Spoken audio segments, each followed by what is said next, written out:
ধন্যবাদ। আসসালামু আলাইকুম।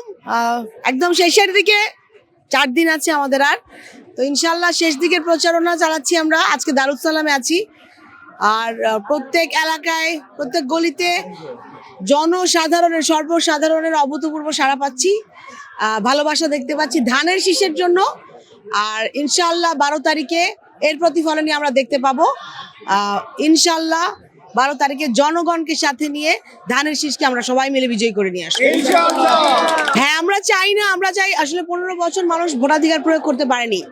নির্বাচনটা সর্বাত্মকভাবে সুষ্ঠু হোক, একটা স্থিতিশীল পরিবেশে হোক, জনগণ নিরাপদে ভোট দিতে চাক, এইটা আমরা চাই।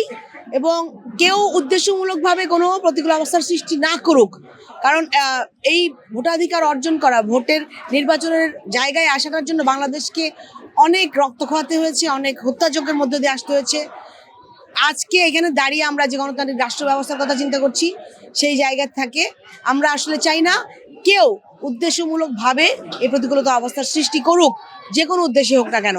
আমরা চাই জনগণ জনমতের ভিত্তিতে যেন ভোটাধিকার প্রয়োগ করতে পারে। ইনশাল্লাহ। ধন্যবাদ। ইনশাআল্লাহ।